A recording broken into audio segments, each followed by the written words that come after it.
أشهد أن لا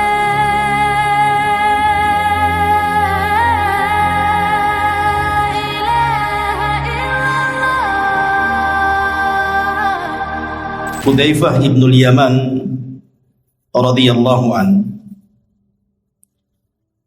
suatu ketika bermajlis dengan Amirul Mukminin Umar bin Khattab radhiyallahu an, sahabat-sahabat yang lainnya. Kemudian Umar radhiyallahu an mengatakan, ayyukum sami'a Rasulullah sallallahu alaihi wasallam yadhkurul fitan. Siapa di antara kalian yang mendengar dari Nabi sallallahu alaihi wasallam saat Rasul menyebutkan tentang fitnah-fitnah yang akan muncul?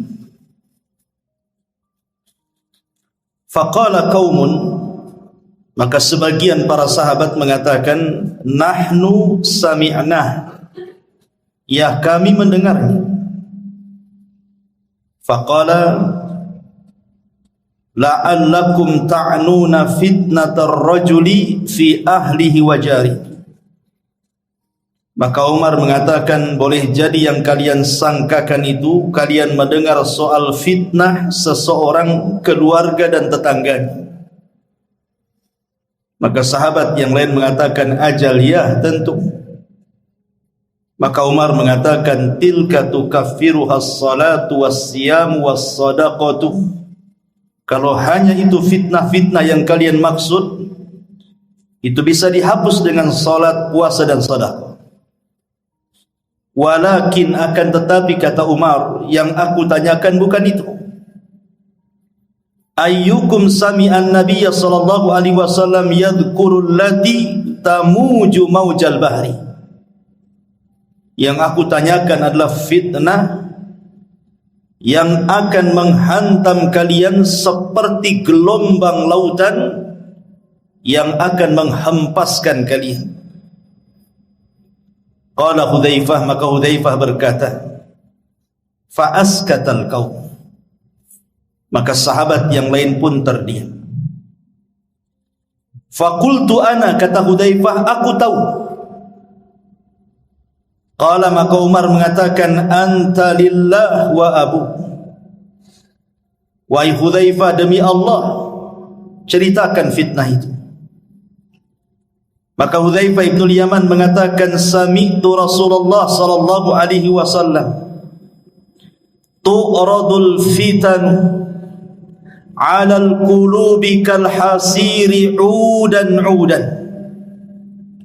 Fa ayyu qalbin ushribaha nukitat fihi nuktatus sauda wa ayyu qalbin anqaraha nukita fihi nuktatun bayda hatta tasira ala qalbaini ala al-abyad misli as-safa fala tadurruhu fitnatun ma damatis samawati wal ard wal akharu aswad murbadan kalquzin muzakhiyah la ya'rifu ma'rufan wa la yunkiru munkaran illa ma ushriba min hawahu. Apa kata Hudzaifah?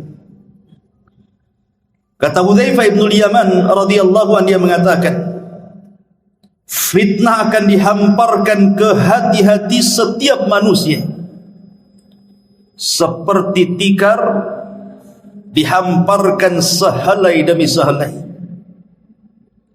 Maka hati mana saja yang akan menyerapnya, maka akan berbekas satu titik hitam padanya. Dan hati mana saja yang mengingkarinya, maka akan berbekas titik putih di hatinya. Sehingga keadaan hati manusia menjadi dua bagian.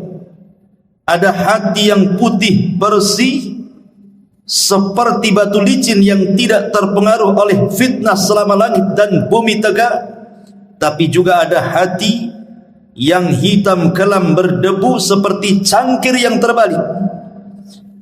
Akibatnya dia tidak mengenal yang ma'ruf, tidak pula mencegah yang mungkar.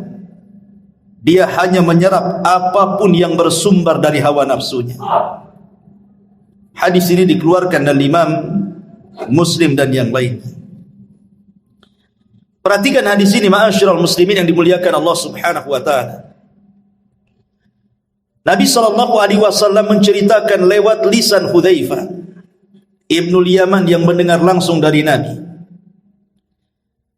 bahwa nanti fitnah itu akan dihamparkan di tengah-tengah manusia seperti tikar yang dihamparkan berhelai-helai.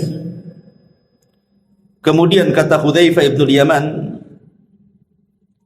beliau mengatakan, fa ayyu qalbin ushribaha, siapapun yang kemudian punya hati dan menyerah fitnah itu, maka hatinya akan diletakkan titik hitam. Siapapun yang mengingkari fitnah itu, maka Allah akan letakkan titik putih di hatinya. Di sini Nabi SAW mengisyaratkan bahwa di akhir zaman akan banyak fitnah yang muncul, dan fitnah itu mengotori hati setiap manusia kecuali orang-orang yang Allah rahmati. Kenapa di sini Nabi SAW bicara soal hati? Karena masuknya fitnah itu dari hati. Masuknya fitnah itu dari hati. Makanya Rasul bercerita tentang hati. Karena kemuliaan manusia juga ada pada hati, sebagaimana kehinaan manusia juga ada pada hatinya. Lihat ketika Allah Subhanahu wa taala bersumpah dengan wattini wazzaitun wa turi sinina wa hadzal baladil amin. Allah bersumpah dengan apa? Dengan dua buah. Yang pertama tin dan zaitun. Yang kedua bersumpah dengan dua tempat, Tur, maksudnya Bukit Tur di mana Musa mendapatkan Taurat, wa hadzal baladil amin, dan juga dengan Mekah. Apa kaitannya dua tempat dengan dua buah itu? Bukit Tur adalah bukit yang sangat suci, makanya Allah katakan muqaddasi Tuah, bukit yang disucikan. Dan Mekah juga negeri yang disucikan oleh Allah Azza wa Jalla. Lalu apa kaitannya dengan tin dan zaitun? Tin dan zaitun itu maksudnya diarahkan ke Palestina. Karena di Palestina inilah banyak tumbuh tin dan zaitun. Maksudnya Masjidil Aqsa. Jadi Allah bersumpah dengan tempat-tempat suci. Aqsa tempat suci, Bukit Tur tempat suci, Mekah juga tempat suci. Kemudian setelahnya Allah Subhanahu wa taala bicara soal kondisi dua manusia. Manusia yang pertama fi ahsani taqwim, sebaik-baik ciptaan, dan manusia yang kedua aradatnahu fi asfala safilin, manusia yang direndahkan serendah-rendahnya, bahkan boleh juga lebih rendah dibandingkan binatang. Dari sini menunjukkan bahwa kebersihan hati itu bisa mengangkat derajat manusia, dan kekotoran hati itu bisa merendahkannya. Makanya Allah mengatakan qad aflaha man zakkaha wa qad khaba man dassaha. Sungguh beruntung orang-orang yang membersihkan hati, dan sungguh rugi dan tidak beruntung orang-orang yang mengotorinya. Ma'asyiral muslimin yang dimuliakan Allah Subhanahu wa taala. Dari sini kita bertolak bahwa nanti di akhir zaman hati kita akan diuji dengan berbagai macam fitnah. Kalau hati kita mudah mendapatkan fitnah, maka Allah letakkan titik hitam dalam hati kita. Ketika semakin banyak titik hitam itu, maka hati akan susah dapat hidayah. Makanya Rasul mengibaratkan kalkuzi muzahiyah, seperti cangkir yang terbalik. Anda tahu cangkir? Inilah cangkir. Ini cangkir. Kalau dibalik, maka tidak akan ada lubang di belakangnya. Walaupun kita isi air cangkir yang terbalik itu, air tidak akan pernah masuk ke dalam cangkir itu. Begitulah hati yang hitam, dimasuki hidayah dia tidak akan masuk. Dia tidak mengenal yang ma'ruf, mereka justru malah kenal dengan yang mungkar. Setiap yang disuruh oleh hawa nafsunya dia terima. Dari sini ma'asyiral muslimin yang dimuliakan Allah Azza wa Jalla, manusia akan diuji dengan berbagai macam fitnah. Maka malam ini kita akan bicara tentang 10 fitnah akhir zaman. Ma'asyiral muslimin yang dimuliakan Allah Azza wa Jalla, sebelumnya kita akan membahas satu hadis dari Abi Hurairah radhiyallahu anhu. Nabi sallallahu alaihi wasallam bersabda, "Badiru bil a'mali fitanan ka qita'il lailil mudlim. Yusbihu ar-rajulu fiha mu'minan wa yumsi kafiran, wa yumsi mu'minan wa yusbihu kafiran, yabi'u dinahu bi aradin minad dunya." Dari Abu Hurairah radhiyallahu anhu, Rasul bersabda, "Bersegeralah kalian memperbanyak amal saleh sebelum datang fitnah seperti penggalan gelap di malam hari." Di mana ada seseorang nanti di akhir zaman, paginya dia beriman, sorenya sudah kafir. Sorenya beriman, paginya pula dia kafir, karena menjual agamanya dengan kehinaan dunianya. Para ulama menyebutkan 3 faedah dari hadis ini. Pertama, hadis ini memberikan motivasi kepada kita agar bersegera untuk banyak-banyak beramal saleh sebelum datang waktu di mana kita tidak mampu beramal lagi. Di sini ada faedah agar kita segera beramal saleh sebelum datang waktu kita tidak bisa melakukannya. Makanya Nabi SAW dalam hadis yang lain mengatakan apa? Badiru bil a'mali sab'an. Bersegeralah kalian sebelum datang 7 perkara. Hal tantadiruna illa faqran munsiyah, au ghinan mutghiyah, au maradan mufsidah, au haraman mufannida, au mautan mujhiza, au dajjal fasyarru ghaibin yuntadhar, awis sa'atu was sa'atu adha wa amar. Kata Nabi sallallahu alaihi wasallam, beramalah kalian, bersegera beramal sebelum datang 7 perkara. Yang pertama, kefakiran yang melupakan. Kefakiran yang menjadikan lupa kepada Allah karena sibuk mencari dunia, lupa pula dengan ibadah. Atau kalau dia selamat dari kefakiran, belum tentu selamat dari kekayaan yang melampaui batas. Karena kekayaan itu bisa melupakan orang.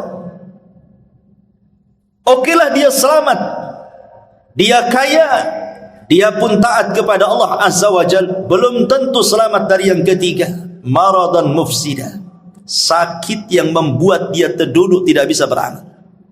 Kaya tapi tidak bisa sholat ke masjid, sakit. Kaya tapi tidak bisa dia bersilaturahim karena tidak bisa bergerak. Oke, dia selamat dari sakit, belum tentu selamat dari yang keempat, haraman mufannida, pikun. Pikun yang melupakan segalanya. Oke, dia selamat dari pikun, tapi dia tidak selamat dari yang kelimanya, mautan mujahiza, mati mendadak, ketabrak, jatuh, mati mendadak. Atau mungkin dia selamat dari kematian mendadak, bisa jadi yang keenam, atau dia mendapatkan dajjal, dan dajjallah seburuk-buruk fitnah yang tersembunyi yang ditunggu oleh setiap manusia. Oke, dia selamat dari dajjal, dia tidak selamat dari kiamat. Ini 7 perkara. Kata Rasul, bersegera beramal soleh sebelum datang 7 perkara ini. Kemudian faedah yang kedua dari hadis ini memberikan satu isyarat bahwa di akhir zaman nanti akan banyak terjadi berbagai macam fitnah, di mana datangnya fitnah ini beruntun, belum selesai yang ini datang yang itu, belum selesai yang itu datang yang lainnya pula. Makanya Nabi SAW juga mengatakan, badiru bil a'mali sittan. Bersegeralah kalian untuk beramal soleh sebelum datang 6 perkara.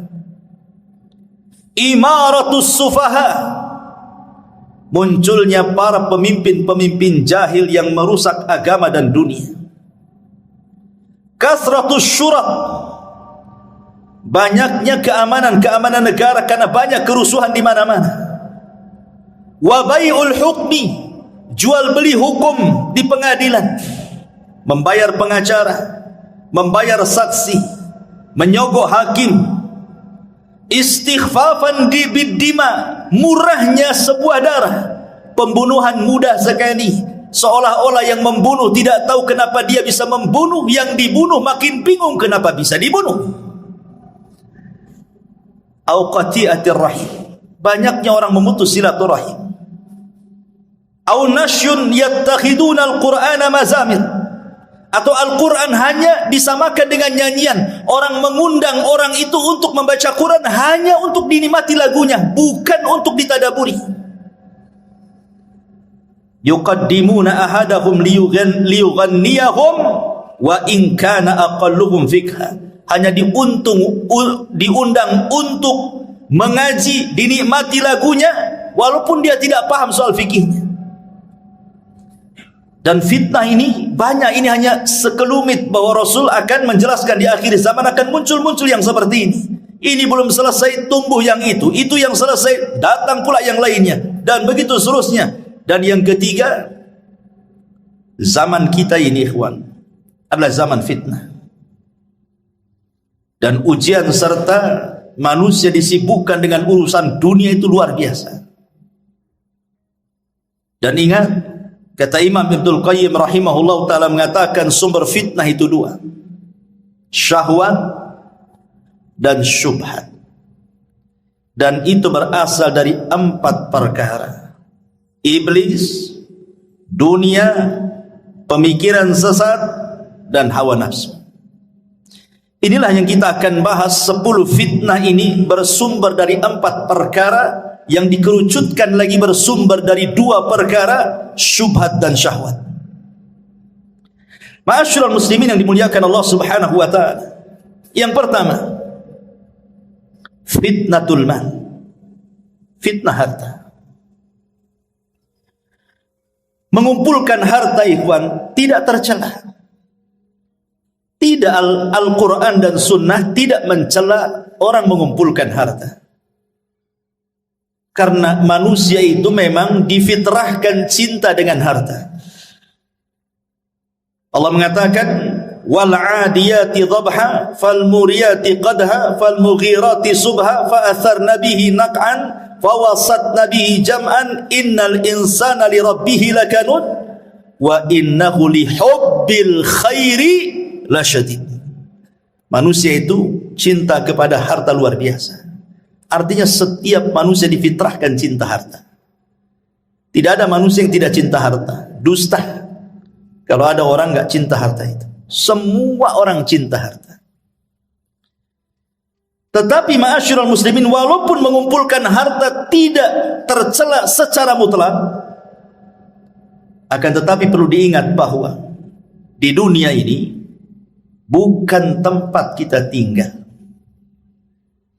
Artinya kalau ada orang dari muda sampai tua hartanya banyak, sampai mampu kembali apa saja yang ia kehendaki, tetap saja dunia itu pendek bagi dia. Ada masanya dia meninggalkan harta itu. Makanya Abdullah ibn Abbas radhiyallahu anhuma mengatakan, "Lau anna libni Adam wadiyan min dhahabin ahabbu an yakuna lahu wadiyani walan yamla'u fahu illa turab wa yatubu Allahu ala man tab." Kalaulah anak Adam ini meminta satu lembah emas dan Allah berikan, pasti dia berkehendak untuk mendapatkan lembah-lembah emas yang lain. Itulah fitrah manusia. Ada orang yang berkeinginan, saya kalau sudah punya rumah, punya kendaraan, punya ini, punya itu, sudahlah, saya akan tenang-tenang, saya akan menikmati. Rupanya tidak juga. Setelah keinginannya tercapai, rupanya makin gila lagi keinginannya. Begitulah harta, ikhwatu fiddin, muliakan Allah Subhanahu wa taala, menjadi fitnah. fitnah bagi pemiliknya. Ma'asyiral muslimin yang dimuliakan Allah Azza wa Jalla, dari segi mana fitnahnya harta itu? Begini ikhwan, kenapa harta menjadi fitnah itu? Kalau orang terus mencari harta, keinginannya tercapai, rumah sudah kebeli, kendaraan sudah kebeli, dia pun mampu membuat usaha, hartanya banyak. Terkadang manusia takut kalau seandainya kekayaannya hilang. Ketika ada kekhawatiran hilang hartanya, inilah kemudian dia berubah menjadi jahat. Makanya Allah Subhanahu wa taala mengatakan, wa minhum man ahadallah la in atana min fadli lanasaddaqanna wa lanakunanna minas salihin falamma atahum min fadlihi bakhilu bihi wa tawallaw wa hum mu'ridun. At-Taubah 75-76. Ada di antara manusia yang berjanji kepada Allah Subhanahu wa taala, kalau Allah memberikan kepadaku harta yang banyak, aku akan sedekah, aku akan menjadi orang baik. Ketika Allah berikan betul-betul harta itu, apa yang terjadi? Bakhilu bihi, dia pun menjadi orang yang paling bakhil. Kemudian wa tawallaw wa hum mu'ridun, dia pun berpaling dan tidak mau dekat dengan Allah Subhanahu wa taala. Disitulah letak fitnahnya. Orang kalau sudah kemudian punya harta, takut pula dia kehilangan harta. Karena dia takut kehilangan harta, bukan dia yang kuasai harta, harta pula menguasai dia. Disitulah bahayanya. Makanya ketika Allah Subhanahu wa taala menguji kita dengan zakat dan sedekah, perhatikan. Terkadang kita harus memberi zakat dan sedekah kita ini kepada orang yang tidak ada kait mengait dengan usaha kita. Orang yang kita kasih itu terkadang dia tidak membantu usaha kita, bahkan mungkin gak kenal kita dengan dia, tapi kita dituntut memberinya, padahal dia tidak punya andil dengan kekayaan kita. Itu ujian harta namanya. Bisa kita memberi kepada orang yang tidak kenal dengan kita. Lain kalau seandainya kita memberi pekerja dalam usaha kita, wajar karena dia andil dalam usaha kita. Ini orang gak pernah kerja sama kita, tidak pernah memberi modal sama kita, kenal pun tidak, tahu-tahu menjulurkan tangannya minta sedekah dari kita. Di sini diuji oleh Allah, mau memberi atau tidak. Disinilah fitnah harta itu muncul. Makanya Qarun adalah orang yang paling dekat dengan Nabi Musa, ahli dan pakar Taurat. Ketika membaca Taurat paling indah suaranya, orang suka dengan Qarun. Itu lagi miskin-miskinnya. Setelah dibentangkan kekayaan kepada Qarun, mulailah dia jahat. Kalla innal insana la yatgha an ra'ahu istaghna. Sekali-kali jangan begitu. Terkadang ketika Allah bentangkan kehidupan dunia, melampaui batas pula Anda. Ketika Nabi Musa disyariatkan zakat, kemudian menyuruh orang untuk mengambil zakat dari Qarun, apa kata Qarun? Innama utituhu ala ilmin indi.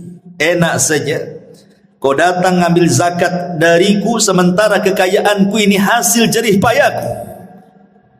Lelah letih aku mencarinya. Qarun menjadi bakhil. Ma'asyiral muslimin yang dimuliakan Allah Azza wa Jalla, inilah fitnah harta yang sangat bahaya. Makanya Rasul mengatakan, likulli ummatin fitnah wa fitnatu ummatil mal. Setiap umat itu ada fitnahnya, dan fitnah umatku adalah harta, kata Nabi sallallahu alaihi wasallam. Ma'asyiral muslimin yang dimuliakan Allah Subhanahu wa taala, apalagi kalau kita lihat di zaman sekarang ini, zaman globalisasi, zaman di mana orang mampu mengakses yang jauh menjadi dekat. Tontonan setiap hari kita bisa lihat di televisi, YouTube dan semua media-media massa. Lihat yang dipertontonkan di hadapan kita. Terkadang sinetron-sinetron, film-film, semua bicara kemegahan. Konten-konten YouTube hanya bicara soal rumah megah, kendaraan megah, tanah luas, macam-macam. Sementara yang nonton itu orang-orang miskin, orang-orang susah. Kebayang dia kepengen seperti itu. Tengok tetangga rumahnya makin besar, kebayang kapan saya seperti dia. Akhirnya ketika itu bayangannya lupa dengan yang di atas, karena dia ingin mengejar hayalannya. Di situ fitnahnya. Ma'asyiral muslimin yang dimuliakan Allah Subhanahu wa taala. Padahal kalau kita melihat hakikat harta, kata ulama, at-tajmi' wa tafriq. Harta itu sebenarnya hanya dikumpul-kumpul, habis itu ditinggal. Coba lihat orang-orang yang kaya miliarder itu, triliunan uangnya itu, kekayaannya masih numpuk di atas bumi, dia pula sudah pulang ke bawah bumi. Siapa yang menikmati itu? Dia lelah mencari harta, lelah berkeringat dari muda sampai tua jadi orang kaya. Habis itu terkena penyakit, mati. Dia belum sempat menikmati kekayaannya. Siapa yang menikmati? Ahli warisnya. Terkadang ahli warisnya tidak bersyukur dengan kekayaan ditinggalkan orang tuanya. Tidak ada pun dia bersedekah untuk orang tua yang sudah mewariskan hartanya, kan? Itulah fitnah harta di sini. Tajmi wa tafriq. Ini yang pertama. Yang kedua, fitnatul jah. Fitnah kedudukan, fitnah kekuasaan, fitnah kepemimpinan, fitnah ingin terkenal, dihargai orang, disambut orang, ingin dipuji orang, ingin disanjung orang, takut kehilangan kekuasaannya, takut ditinggalkan orang, takut tidak dihargai lagi. Akhirnya apa yang terjadi? Dia pun tagha, persis seperti Firaun, tagha melampaui batas. Karena memang tabiat fitnatul jah ini, ikhwan, fitnah kekuasaan ini identik dengan fitnah keserakahan. Orang kalau sudah berkuasa, dia tidak mau jatuh lagi. Karena sudah enak duduk di kursi, tak mungkin dia pula duduk di lantai. Sehingga dengan daya upaya dia akan mempertahankan itu. Lalu fitnahnya di mana? Fitnahnya di sini, ketika dia berpikir akan jatuh, dia sudah terbayang itu. Sudah tidak ada lagi acara-acara resmi kerajaan, pemerintah, tidak ada lagi sambutan-sambutan, tidak ada lagi sanjungan-sanjungan, tidak ada lagi pujian-pujian, tidak ada lagi, semuanya halaka anni sultaniyah, hilang kekuasaannya. Umar bin Abdul Aziz rahimahullahu ta'ala, ketika dia sedang sakit parah, dia minta dipapah ke kuburan. Kemudian dia pandang kuburan itu, kemudian dia menangis. Kemudian dia berteriak dan mengatakan, ma'agna anni maliyah, halaka anni sultaniyah, katanya. Kalau seandainya aku mati, kata Umar bin Abdul Aziz, tidak ada manfaat harta yang menumpuk di depan saya. Tidak pun kekuasaan akan hilang begitu saja. Belum mati nih, orang yang jatuh dari kekuasaan itu sudah stres dulu deh. Karena sudah tidak ada lagi yang menghargai dia. Apalagi tabiat orang yang berkuasa itu, kalau sudah naik rezim yang lain, dia akan menjatuhkan rezim sebelumnya. Dan begitu seterusnya itu. Dari zaman ke zaman seperti itu. Sehingga fitnahnya di sini. Akhirnya kemudian menghalalkan segala cara, yang penting naik ke sana, mau sikut kiri, sikut kanan, mau menzalimi orang, mengambil hak orang, enggak peduli dia. Yang penting aman kedudukannya. Ini fitnah, ini luar biasa. Makanya Nabi SAW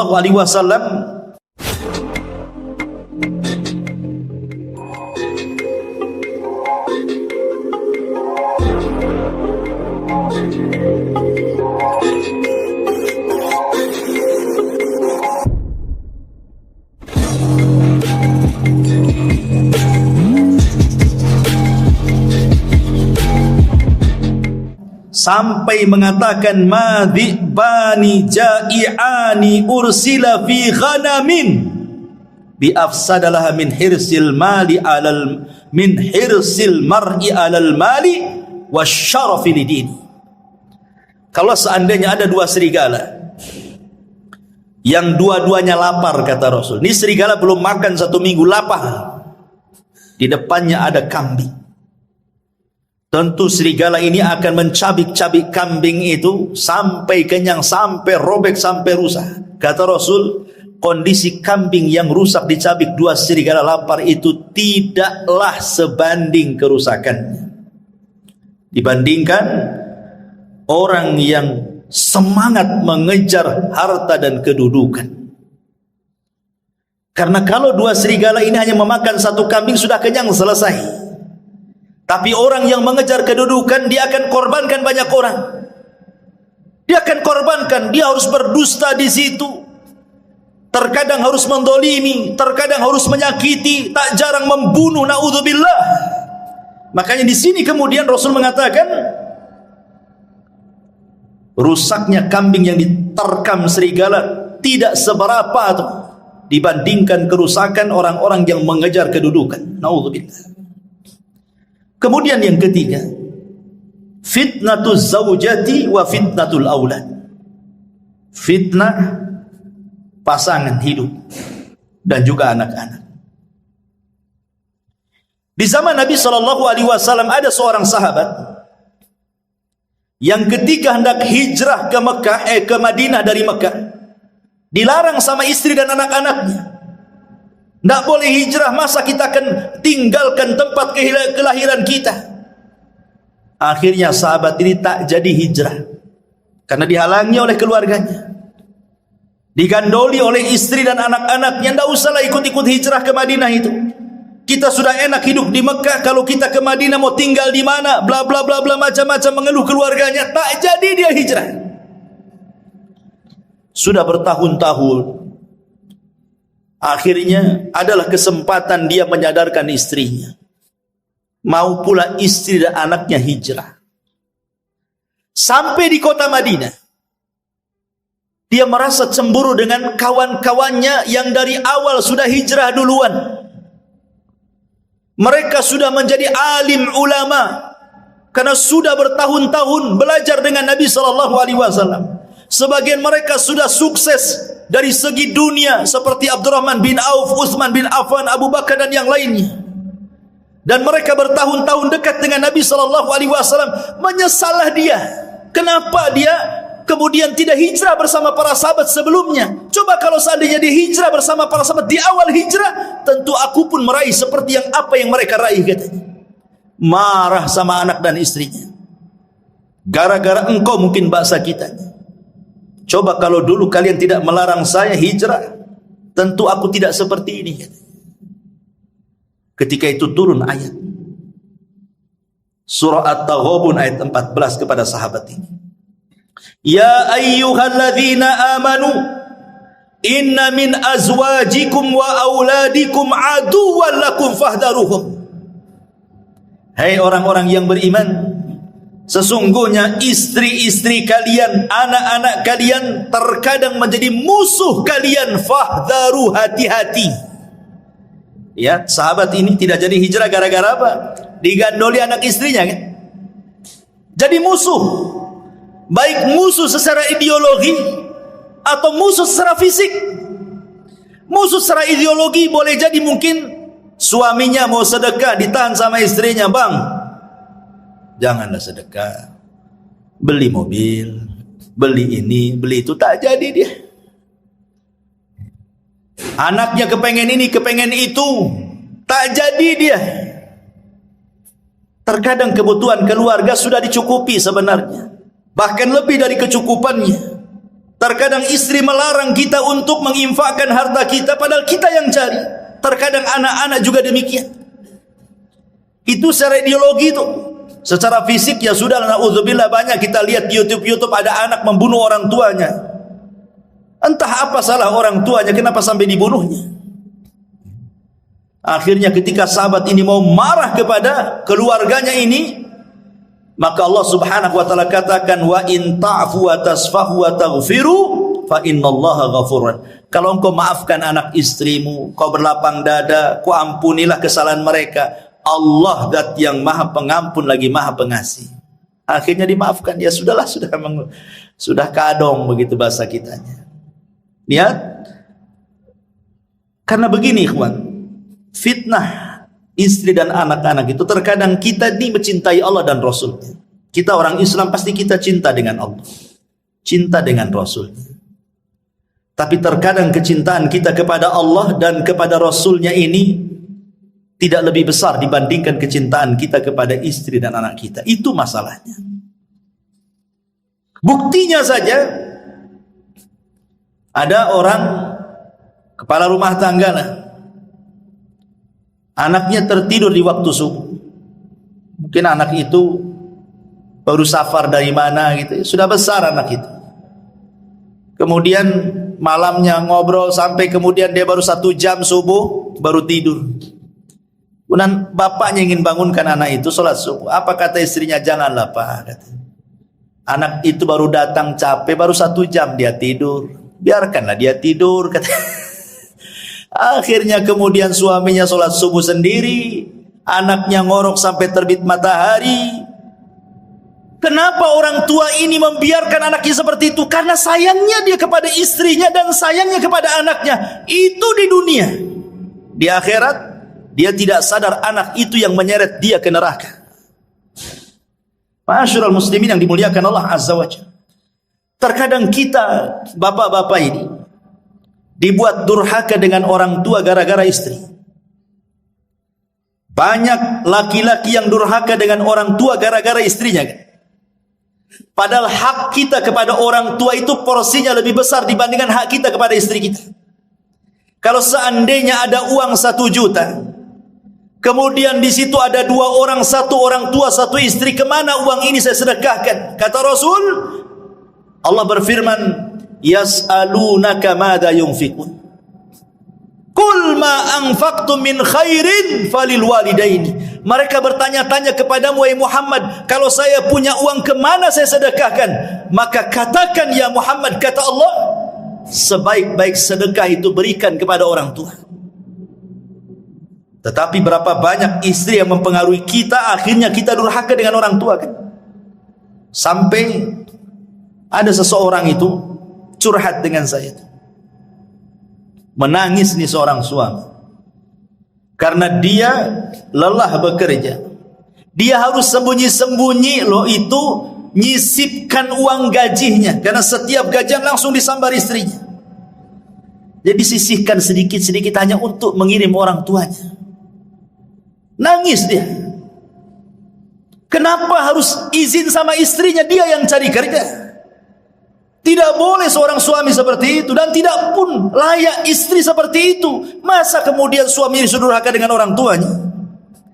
Itulah kadang-kadang fitnah istri seperti itu, kan? Atau lebih daripada itu, dibuatnya kita ini memutus silaturahim dengan kerabat. Setiap mau ngirim, mau ngasih bantuan, istri pula tak boleh, kan? Akhirnya terputuslah silaturahim. Naudzubillah. Terkadang juga bisa bertengkar dengan tetangga lo gara-gara istri dan anak-anak, kan Pak ya? Padahal yang salah anak kita sebenarnya. Kalau kita mau meneliti kasusnya, yang salah itu anak. Tapi kita kadang orang tua terpengaruh dengan sayangnya kepada anak, dilabraknya tetangga. Anaknya sudah akur salaman dengan sesama anaknya, kita pula 7 turunan dendamnya tak habis-habis. Ya kan? Fitnah. Ya. Ma'asyiral muslimin yang dimuliakan Allah Subhanahu wa taala. Ini fitnah keluarga. Kemudian yang tak kalah parahnya lagi ada namanya fitnatun nisa. Ini yang keempat. Fitnah perempuan. Nabi SAW bersabda dalam hadis Muslim, dan juga dikeluarkan Imam Bukhari, ma taraktu ba'di fitnatan adarru ala rijali minan nisa. Tidak ada yang aku tinggalkan setelahku fitnah yang lebih besar dibandingkan fitnah wanita. Kita lihat Adam dicipta dari apa? Dari tanah. Kalau Hawa dicipta dari siapa? Dari tulang rusuk Adam. Ahli tafsir mengatakan saat Adam tertidur, diambil tulang rusuk yang paling bengkok, yang paling atas, yang dekat dengan jantung, diambil kemudian diciptakan Hawa. Kenapa saat tidur Adam diambil tulang rusuknya? Supaya Adam tidak benci dengan istrinya. Makanya saat tertidur diambil dan tidak terasa. Pas bangun nampak pula Hawa sudah di depan dia. Artinya tabiat laki-laki karena terbuat dari tanah, makanya dia bergelut dengan tanah, kan? Antum yang bangun rumah, bangun ini, bangun itu untuk istri, kan? Ya. Dari tanah. Rumah antum dari apa? Ya dari tanah lah. Dari pasir, dari apa-apa, semua dari tanah. Karena kita laki-laki tercipta dari tanah, kan? Makanya kita bangun rumah. Karena istri tercipta dari tulang rusuk yang dekat dengan jantung, makanya fungsi istri itu menenangkan. Itu kalau yang berakal. Dapat pula istri yang tak berakal, habis lantung. Karena dia dekat jantung kan, diciptakan dari tulang rusuk yang paling bengkok, makanya dia dekat jantung untuk memberikan motivasi kepada suaminya. Tapi ternyata banyak pula kemudian wanita-wanita itu yang tidak bersyukur dengan suaminya. Ini masih mencakup fitnah wanita tapi masih istrinya. Masih istri kita maksudnya. Begini, istri itu diciptakan untuk kita itu dalam rangka perhiasan. Jadi wanita itu sebenarnya perhiasan bagi laki-laki. Makanya ketika Nabi SAW mengatakan sebaik-baik perhiasan itu adalah istri yang soleha kan itu. Karena wanita itu perhiasan bagi laki-laki. Laki-laki lebih suka memandang perempuan dibandingkan barang-barang antik lainnya. Ya kan? Antum lebih suka memandang perempuan dibandingkan celana bagus, tas bagus. Walaupun bermerek itu nggak tertarik. Coba dipajangkan satu perempuan yang cantik, nggak berkedip antum. Kalau sama celana berkedip-kedip lah. Karena memang wanita diciptakan jadi perhiasan bagi laki-laki. Makanya kenapa kenikmatan laki-laki itu lebih banyak dikasih perempuan di sorga. Karena memang difitrahkan laki-laki itu hanya suka perempuan. Kalau yang lain bosan, kalau perempuan gak akan bosan. Berbeda dengan perempuan. Perempuan itu bukan satu-satunya kenikmatan laki-laki. Ya, dia juga difitrahkan cinta dengan kita. Tapi kecintaannya bercabang. Ia cinta dengan suami, ia cinta dengan perhiasan, ia cinta dengan baju, dengan pakaian, dengan macam-macam. Makanya kenikmatan di sorga pun bercabang-cabang dia. Dia tidak dikasih bidadara banyak-banyak, satu aja suaminya. Karena di dunia saja perempuan itu dia tidak begitu suka dengan laki-laki. Dia suka kadang, tapi juga ada yang lain yang disukai dia. Makanya lihat perempuan itu kalau antum kasih hadiah baju senang luar biasa kan. Kalau antum dikasih hadiah sama istri kaos nggak senang, biasa-biasa saja kan. Nggak ada surprise-nya sama sekali. Karena hari-hari juga kita pakai kaos kadang seminggu sekali baru ganti. Kalau perempuan kan dikit-dikit ganti, dikit-dikit ganti. Ada pakaian dapur beda dengan pakaian keluar, beda dengan pakaian kearisan, beda dengan pakaian ke pasar dan begitu seterusnya kan. Laki-laki mana peduli. Mau ke undangan ya itu, mau sholat ya itu, mau tidur ya itu gitu. Gak peduli dia. Ma'asyiral muslimin yang dimuliakan Allah Azza wa Jalla, masalahnya ikhwan, di mana letak fitnah nih perempuan? Yang dimaksud dalam hadis ini, maksudnya di sini bukan istri kita, tapi perempuan yang tidak ada kait mengait dengan kita. Karena begini, ada satu kisah, ini sering saya ceritakan, tapi di sini belum. Abu Abdillah Al-Laghawi rahimahullahu ta'ala, seorang ulama salaf. Abu Abdillah Al-Laghawi rahimahullahu ta'ala bercerita, di zamannya ada anak muda. Anak muda ini rajin sholat, tidak lepas baca Quran, hadir terus di majelis ta'lim, pokoknya anak muda soleh. Dia berjalan melewati satu gereja. Rupanya di dalam gereja itu ada seorang wanita biarawati yang sangat cantik sekali. Entah kenapa pandangannya tertuju kepada wanita itu. Gitulah bapak-bapak. Ya, tak sabar kalau melihat yang bening-bening. Langsung dituju matanya ke situ. Akhirnya kemudian setiap hari lewat gereja itu, setiap itu pula dia menatap wanita itu. Setan masuk, panah cinta masuk ke yang perempuan dan masuk pula ke yang laki-laki. Akhirnya mulai saling mengirim surat karena tidak berani dia mendekat gereja. Surat dibalas surat, perjanjian dibalas janji, ketemu dibalas ketemu, akhirnya ngobrol, jatuh cinta, kemudian kepengen menikah. Cintanya kuat luar biasa. Masalahnya, yang satu muslim, yang satu Nasrani. Biarawati lagi, tidak bisa menikah kecuali dia keluar dari petugas gereja. Sakitlah anak muda ini karena terus terpikir dengan wanita itu. Sampai akhirnya sakitnya memarah, tidak mau makan, tidak mau minum, kurus. Akhirnya sampai ke sakaratul maut. Mati gara-gara cinta. Sebelum dia mati, ini Abu Abdillah Al-Laghawi ini menceritakan kisah ini. Dia datang, dia mengatakan, zurtu ilaih, aku menziarahi laki-laki itu. Kemudian aku ajak dia berdakwah menuju kepada Allah, mengingatkan rahmat Allah untuk bertobat kepada Allah Azza wa Jalla.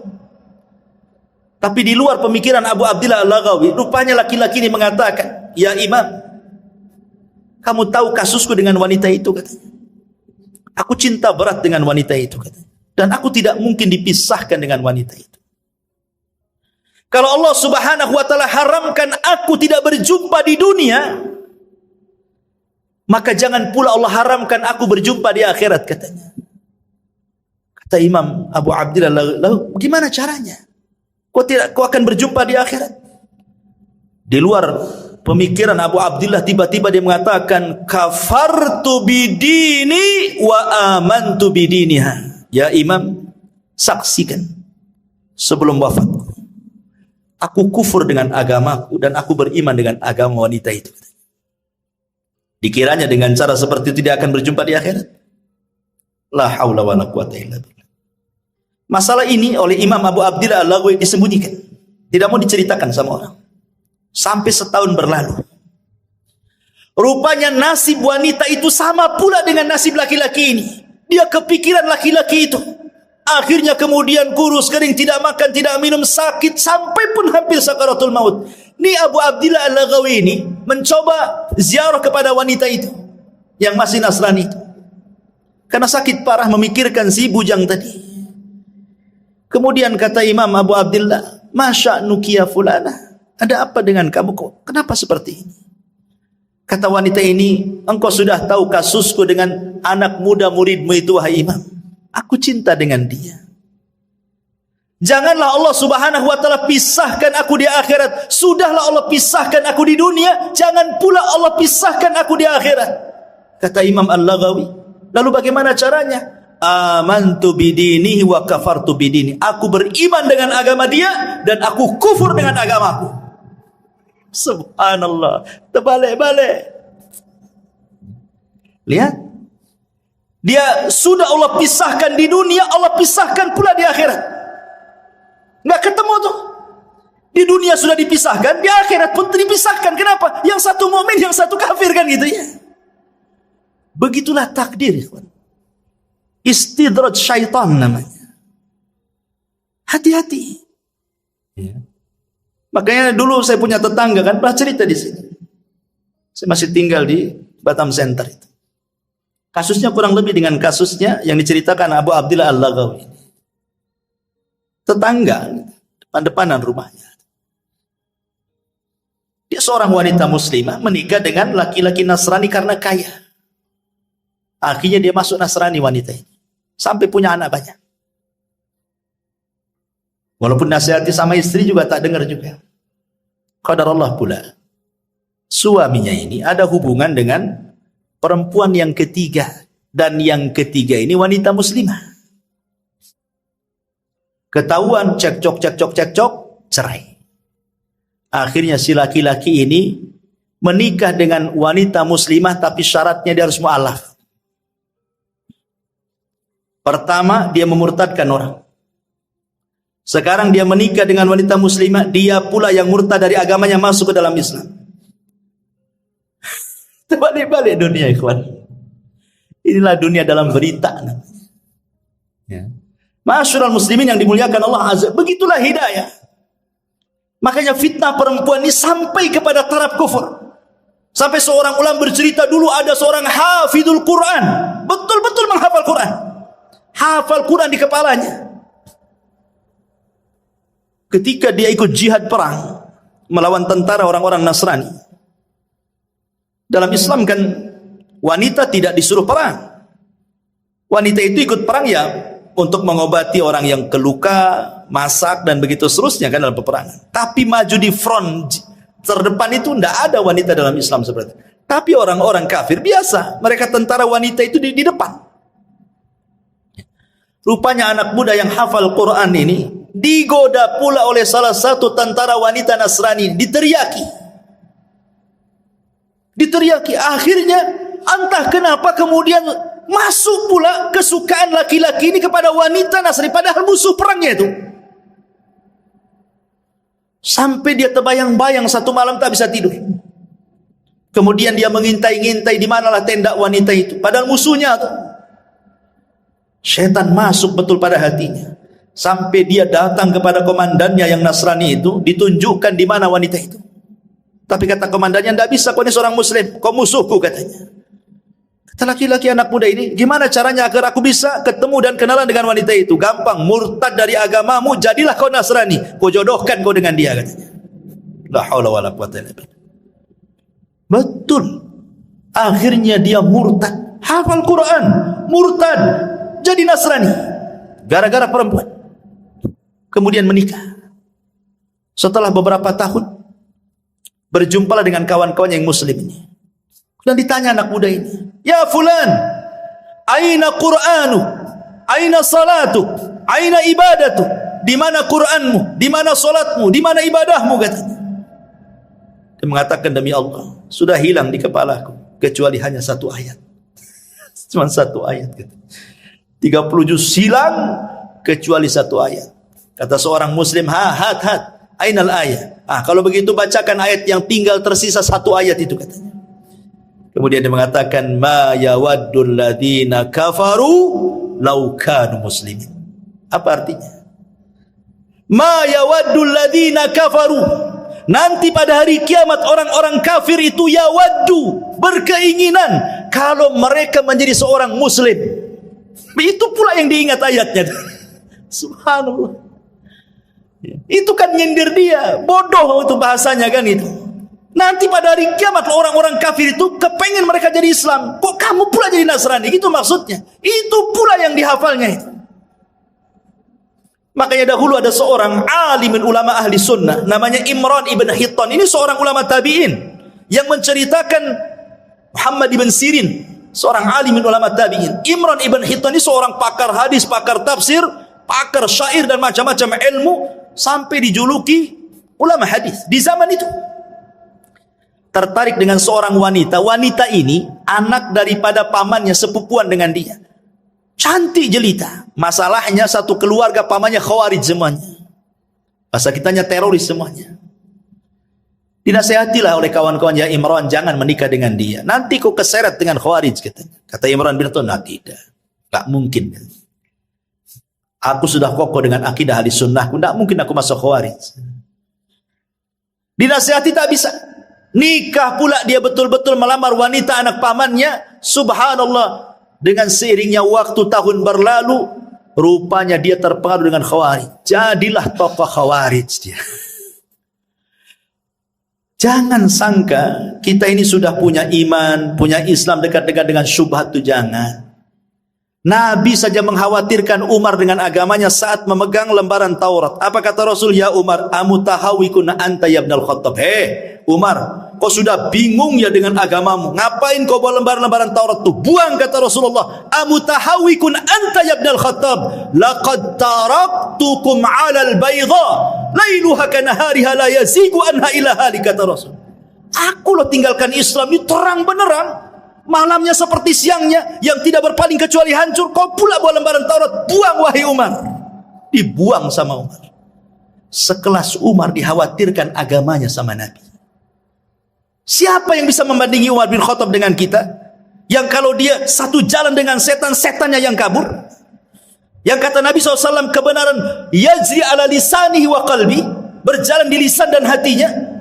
Yang dikatakan Nabi SAW, setiap umat itu ada mulham, dan mulhamnya umat adalah Umar bin Khattab. Setiap pendapatnya turun wahyu, tapi masih dikhawatirkan agamanya sama Nabi kan.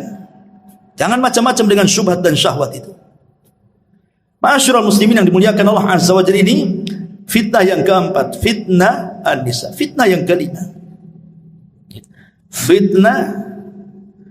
fitnatul at-tughyan wa dhulmi. Fitnah banyaknya kezaliman, banyaknya keangkara-murkaan yang timbul dari kebijakan pemerintah yang zalim. Kita bisa rasakan bagaimana ketika ada kebijakan-kebijakan yang tidak pro rakyat ya. Pamannya ini naik, itu naik, ini naik, itu naik, semua rakyat menjerit ya. Itu fitnah, bagian daripada fitnah. Tetapi walaupun demikian kata Nabi SAW, isbiru, sabar. Sabar kata Rasul. Selama para pemimpin itu masih sholat, masih menampakkan Islamnya, sabar. Kecuali mereka sudah kufrun bawahan indakum minallahi burhan kata Rasul. Kalau dia sudah kufur dan ada bukti kekufurannya, boleh kita berontak.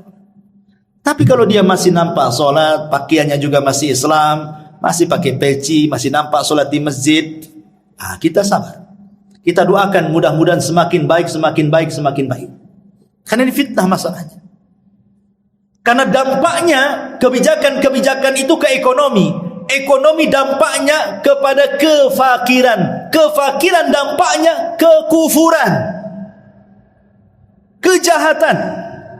Lihat salah satu dampak kenapa orang jadi teroris, salah satunya faktor ekonomi. Orang berpindah agama, salah satunya faktor ekonomi. Orang bisa jahat jadi merampok, membunuh gara-gara ekonomi. Ya kan? Fitnah. Ya, makanya kita bersabar kepada Allah Azza wa Jalla, terus bersabar.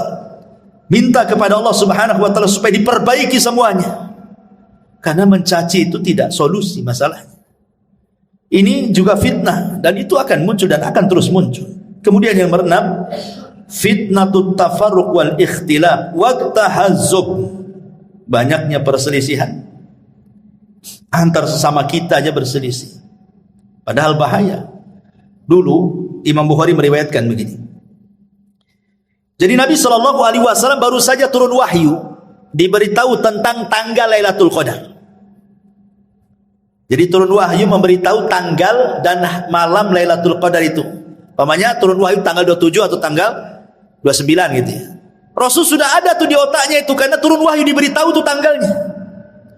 Senanglah Rasul itu kepengen memberitahu sahabat tentang malam apa Lailatul Qadar dan tanggal berapa gitu. Akhirnya keluar rumah, ingin kasih tahu, maksudnya saking senangnya Rasulullah. Di tengah jalan ada dua sahabat bertengkar, melengking-lengking suaranya, saling mengotot keduanya. Akhirnya Nabi SAW sibuklah melerai dua orang ini sampai dilupakan tanggal dan malam Lailatul Qadar itu. Karena sibuk ini, sehingga ketika sudah selesai ini melerai keduanya, lupa dia. Tanggal berapa tadi? Dilupakan sama Allah. Dari sini menunjukkan ikhwatu fillah bahwa perselisihan itu sebab mahkul khair wal barakah, diangkatnya kebaikan dan keberkahan. Sebab perselisihan ini. Coba kalau seandainya kasusnya seperti kasusnya Imam Syafi'i dan muridnya Yunus ibn Abdul Ala As-Sadafi rahimahullahu ta'ala. Jadi Yunus ibn Abdul Ala As-Sadafi ini muridnya Imam Syafi'i. Suatu ketika berdebat dengan gurunya, entah masalah apa perdebatannya, sampai meninggi suaranya. Akhirnya dia angkat kaki dari majelisnya Imam Syafi'i, kemudian pulang dan tidak pernah muncul lagi di majelis itu. Imam Syafi'i rahimahullahu ta'ala akhirnya mencoba mendatangi muridnya Yunus ibn A'la As-Sadafi. Kemudian setelah sampai di rumahnya dia menasihati, Ya Yunus, la tuhawil al-intisar fi kulil ikhtilaf. Fa ahyanan kasbul qulub awla min kasbil mawaqif. Yunus, kata Imam Syafi'i, janganlah setiap perselisihan itu kau bela habis-habisan pendapat. Karena menutup hati supaya terus bersama itu lebih utama dibandingkan mempertahankan pendapat. Bukankah persamaan kita lebih banyak dibandingkan perbedaan? Ya Yunus, la tahdamil jusur allati banaitaha wa abbartaha farubbama tahtaju lil audati yauman ma. Wahai Yunus, janganlah kau hancurkan tu jembatan itu yang engkau sudah bangun sendiri dan kau lewati. Boleh jadi suatu hari kau pengen lewat jembatan itu, sementara sudah hilang pula jembatannya. Artinya kalau benci, janganlah benci mati. Nanti kau juga akan datang lagi kepadaku, gitu maksudnya. Ya Yunus, wahai Yunus, katanya, Akrih al-khata'a daiman wala tukrih al-mukhti. Kau boleh benci dengan kesalahan, tapi jangan pula benci orangnya. Ya Yunus intakidil qaul lakin ihtarimil qail. Yunus, silahkan kau kritik ucapan, tapi hormati yang mengucapkannya. Fa inna muhimmatana an naqdi 'alal mardi la 'alal marid. Karena tujuan kita itu mengobati penyakit, bukan membunuh orang yang terkena penyakit. Maksudnya Imam Syafi'i mengajarkan kepada kita, selama perselisihan itu bukan perselisihan yang boleh jadi mungkin kita keluar dari Islam, sesat akidah kita, ini masih masalah furu sesama kita. Terkadang luar biasa. Jangankan lagi sesama murid-murid, ustad-ustadnya pun dijauhi. Kadang-kadang ada orang seperti itu. Tak apa masalahnya. Dan itu terkadang dimunculkan karena fanatik. Fanatik buta kepada tokohnya, kemudian tidak mau tokoh yang lainnya. Dan itu bahaya. Dan ini adalah fitnah ikhtilaf ini. Ini sangat bahaya sekali karena akan melemahkan kaum muslimin dan akan bercerai-berai. Tidak ada lagi kekuatan. Kemudian yang nomor 7, fitnatu a'immatil mudillin. Fitnah munculnya para duat yang menyesatkan manusia. Kata Rasulullah sallallahu alaihi wasallam, "Innama akhwafa ma akhafu alaikum al-munafiqu alimul lisan." Sesuatu yang paling aku khawatirkan, kata Rasul, sesuatu yang paling aku takutkan, kata Rasul, munculnya para munafik yang lihai cara berbicara, pandai berdiplomasi, ngomongnya luar biasa, tapi isinya kesesatan semuanya. Makanya kita kadang-kadang lihat YouTube kan, banyak kali jadi ustad-ustad dadakan itu, macam-macam itu seruannya. Sampai saya pernah ceritakan kan, ada seorang dai di Malaysia itu sampai mengklaim dia bisa menyelamatkan murid-muridnya dari neraka kan. Masuklah ke jamaah saya, kalau kalian masuk neraka akan kulempar serbanku, tinggal tangkap ku masukkan ke surga. Enak kali masuk surga. Ada jaminan pula masuk jamaah dia. Ini multi level marketing atau ajaran Islam? Mau cari-cari banyak orang? Bukan begitu. Bukan semudah orang itu naik surga. Naik surga itu darajat, naik susah. Kalau nerakanya darokat, tinggal jegur saja. Tak perlu belajar masuk neraka itu, tak perlu sekolah tinggi-tinggi. Beli saja minum khamar, minum, masuk neraka. Ma'asyiral muslimin yang dimuliakan Allah Azza wa Jalla. Kemudian juga, karena waktu juga, yang ke-8, fitnatul qatli, fitnah pembunuhan, yang disebut dengan al-haraj. Orang mudah membunuh. Zaman sekarang orang mudah membunuh. Kata Nabi SAW, al-qatil la yadri fima qatal, wal maqtulu la yadri fi ma qutil. Orang yang membunuh bingung kenapa dia bisa membunuh, orang yang dibunuh pula bingung kenapa pula bisa dibunuh. Enggak jelas alasannya, main bunuh-bunuhan begitu saja. Gara-gara waris, ya kan? Gara-gara masalah utang piutang, bunuh-bunuhan. Gara-gara soal dendam, bunuh-bunuhan. Macam-macam. Cemburu suami istri cerai, dibunuh pula istrinya. Begitu seterusnya, ya. Kemudian yang nomor 9, ini yang paling bahaya. Fitnatuddin, fitnah agama. Makanya kenapa Nabi SAW berdoa kepada Allah, Allahumma la taj'al musibatana fi dinina. Ya Allah, jangan jadikan musibah itu terkena kepada agama. Silahkan kau uji anakku, istriku, hartaku, usahaku, silahkan. Tapi jangan diuji agama. Karena kalau sudah yang diuji agama ini bahaya. Orang bisa kufur, bisa syirik, bisa macam-macam, enggak akan bahagia dunia akhirat. Makanya banyak-banyak berdoa kepada Allah, Allahumma la taj'al musibatana fi dinina. Ya Allah, jangan kau jadikan musibahmu menimpa agama. Dan yang terakhir tentu fitnah yang merangkum semua fitnah. Apa itu? Fitnatud Dajjal. Ini merangkum semua fitnah. Makanya surah Al-Kahfi itu Allah Subhanahu wa taala menceritakan tentang kisah Dzulqarnain. Bicara soal kekuasaan. Allah bicara tentang kisah Ashabul Jannatain, tentang harta, 2 kebun yang kufur. Kemudian yang ketiga, kisah tentang Nabi Khidir dan Musa, kisah tentang ilmu. Kemudian kisah Ashabul Kahfi, kisah soal agama.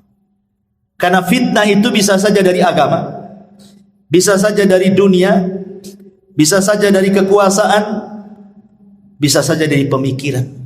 Dan itu ada pada Dajjal. Makanya kenapa kita disuruh membaca surah Al-Kahfi? Karena terangkum 4 fitnah ini ada pada Dajjal.